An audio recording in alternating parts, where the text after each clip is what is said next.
Me ndërkohë shkojmë pak në Gjermani, ku do të flasim me njërin nga mysafirët e kam pasur para 2 javë në studio, sepse ishte në Kosovë, por ai ka votuar nga Gjermania, nuk e dia ka bërë këtë direkt dja, po me post, por na tregon vetë. Përshëndetje, në linjë kemi Lulzim Veliun. Përshëndetje, faleminderit për ftesën. Faleminderit ju e qeni me ne. Ju e keni përfunduar procesin zgjedhor dje, si shkoi çdo gjë në Mërgim?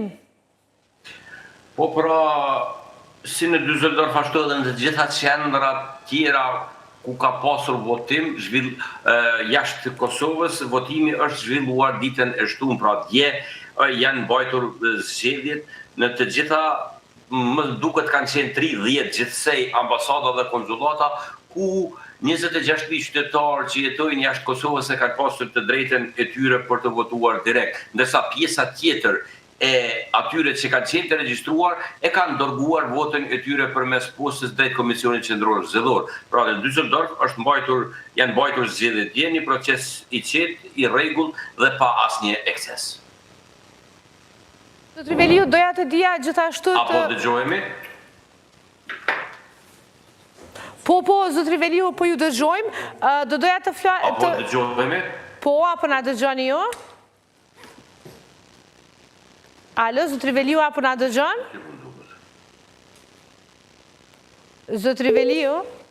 Mirë, besoj do të tentojmë të lidhemi sërish me të dhe të flasim pra për rolin e diasporës, kur e kam pasur në studio Zotri Veliu ka thënë që do donte që të ketë edhe më shumë siguri sa i përket bartjes së votës së diasporës kur ajo vjen në Kosovë, një prej nga problemet që është raportuar herave të kaluara. Tani dua të shoh. Edhe një herë, apo dëgjojemi tani? Po, tani po ju dëgjoj. Kur ju pata në studio, ju tha që kërkoni më shumë siguri për... Mirë, Leka, ishte Leka, s'ka problem. Ju tha që dëshironi më shumë siguri të bartja e votës. Mendoni që duhet kemi kujdes të kjo çështje? Unë mendoj se çdo kund ku bëhet fjalë për vullnetin e qytetarit duhet pasur kujdes në ruajtjen e tij dhe të shkojë në vendin e duhur ashtu si e ka menduar qytetari vetë. Ne e tham herën e fundit në studio, pra në Prishtinë kur ishim, se ka pasur dyshime gjatë transportit të tyre, pasi që transportimi i votave është bërë me kompani jo serioze, pra nga vendet e ndryshme, dhe si të tillë ka pasur dyshime se ndoshta mund të ketë keqpërdorime. Unë uroj që në këtë drejtim Komisioni Qendror Zgjedhor të ketë bërë punën e tyre dhe të mos kemi problematika të tilla, të mos kemi dyshime se nuk është shkuar vota aty për ku është përcaktuar. Pra, dyshimet e cilat do të vërtetohen në momentin kur vota të arrijnë në Prishtinë dhe të fillojë numërimi i tyre, atëherë ka mundësi edhe të ankesat të gjitha atyre që pretendojnë ose mendojnë se mund të jetë keqpërdorur vullneti i tyre.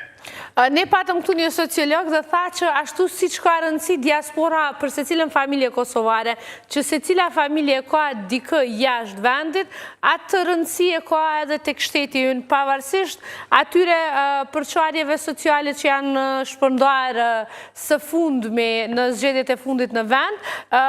Si e shihni rolin dhe rëndësinë e votës tuaj këtu në zgjedhjet e sotme? Po, unë e thash edhe më herët se çdo vot është vullnet i qytetarit dhe si e tillë është një rëndësi të veçantë.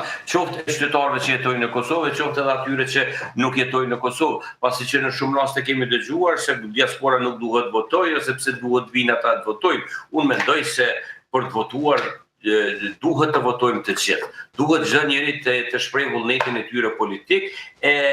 Përveç se duhet votoj, unë mendoj se diasporës duhet i jepet edhe mundësia që edhe të votohet, pasi që praktikat e tilla kemi në shumë vende, në shumë vendet e tjera, kemi vendet të cilat kanë edhe vendet të rezervuara në parlamentet të tyre për diaspora, ne e dim se Kosova ka një diasporë shumë të fuqishme, diasporë që nuk është vetëm e viteve të fundit, po është diasporë që e ka ndihmuar Kosovën në shlirimin e saj, e ka ndihmuar Kosovën në zhvillimin ekonomik të saj, e ka ndihmuar në të gjitha aspektet e jetës, e mendoj se edhe një gjë e tillë është duke ndodhur edhe sot edhe në këto momente kur ne po flasim, kur një pjesë e madhe e qytetarëve gjithatë atë çka arrin të fitojnë, mendojnë dhe se si të investojnë dhe ta dërgojnë drejt Kosovës.